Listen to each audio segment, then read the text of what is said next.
అంటే నేను కేటీఆర్ కు నాయకత్వం ఇచ్చినా సహకరిస్తాను. అది 90 సీట్లు వచ్చినప్పుడు హరీష్ రావు స్టేట్మెంట్ ఇచ్చారు. 2020 సమయంలో, కరోనా సమయంలో కేటీఆర్ ముఖ్యమంత్రి చేస్తారన్నప్పుడు అప్పుడు స్టేట్మెంట్ ఇచ్చి ఆయన క్లారిటీగా చెప్పారు, కేటీఆర్ కు ముఖ్యమంత్రి పదవి ఇచ్చినా నేను సహకరిస్తాను. కానీ వాళ్ళ ఆపోజిషన్ లో ఉన్న సమయంలో ఇవ్వడం అన్నది గ్రేట్. కేటీఆర్ నాయకత్వాన్ని నేను యాక్సెప్ట్ చేస్తానని చెప్పడం చాలా గ్రేట్. కేటీఆర్ కూడా అందుకు డిజర్వ్డే కదా. ఇప్పుడు ఆయనకంటే తక్కువ స్థాయి ఏం కాదు కదా కేటీఆర్. ఇద్దరిది సమాన స్థాయి. అర్బన్ లో, జిహెచ్ఎంసీ ఏరియాలో, హెచ్ఎండి ఏరియాలో చాలా అద్భుతమైన పాపులారిటీ ఉంది. ఆంధ్ర ఓటర్లో యాక్సెప్టబిలిటీ ఉంది. అడ్మినిస్ట్రేటివ్ కేపబిలిటీస్ కేటీఆర్ కు ఉన్నాయి. ఐటీ ఇండస్ట్రీస్ ఇవన్నీ ఉన్నాయి కదా. సో ఇద్దరు సమాన స్థాయిలే. ఒక విధంగా చెప్పాలంటే అర్జునుడు, ఆ తర్వాత మన కర్ణుడు, అట్లా కంపేర్ చేసుకోవచ్చు. సో మొత్తానికి ప్రతి బీఆర్ఎస్ కార్యకర్త ఇవాళ వాళ్ళకి పండగ లాంటి దినం.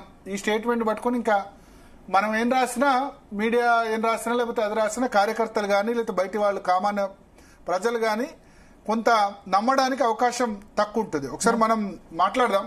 అనాలిసిస్ చేయబో ముందు శ్రీనివాస్ గౌడ్ గారు, మాజీ మంత్రి ఉన్నారు ప్రస్తుతం మనతో పాటు లైవ్ లో. శ్రీనివాస్ గౌడ్ గారు నమస్తే అండి. భరత్ గారు నమస్తే. ఇవాళ స్టేట్మెంట్ తో హ్యాపీయా అందరూ క్యాడర్?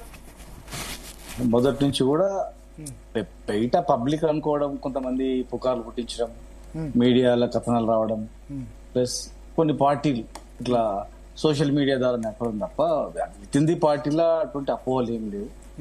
బలంగా కూడా ఇప్పుడు దగ్గర లీడర్స్ లో లేకపోవచ్చు కానీ కింది స్థాయి క్యాడర్ లో ఉంది కదా. 50 లక్షల మంది సభ్యత్వం ఉంది. ఆ క్యాడర్ లో అయితే కొంత కన్ఫ్యూజన్ ఉండింది కదా. అంటే కొంత మీరు అన్నట్టు 10% ఉండొచ్చు.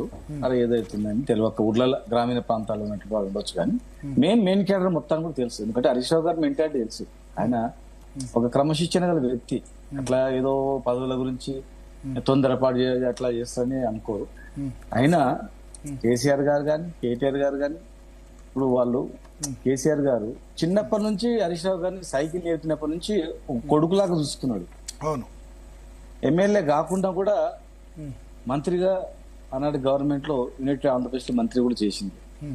ఆయన ఎక్కడా తక్కువ చూడలేదు. ప్లస్ ఆయన అంటే చాలా గౌరవం హరీష్ రావు గారికి. ఆయన ఏ బాధ్యత అప్పచెప్పినా కూడా ఇమ్మీడియట్ గా రంగంలో దిగి పనిచేసే వ్యక్తి. కేటీఆర్ గారు కూడా ఆయన ఒక యోగ్యుడు ఉన్నాడు.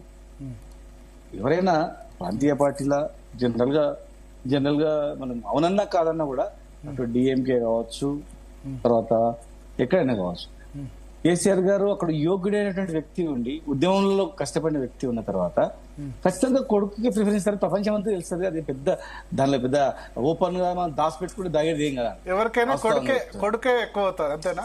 100% కదా. ఇప్పుడు మీకున్న కొడుకు, ఇంకెవరికున్న కొడుకు. ఇప్పుడు సోనియా గాంధీ గారు ఉన్నారు. సోనియా గాంధీ గారు రాహుల్ గాంధీ గారిని ఎందుకు ఎంకరేజ్ చేస్తుంది? ఎందుకు ఎంకరేజ్ చేసి చెప్పండి. ఎవరైనా మనిషి సహజం అదంతా.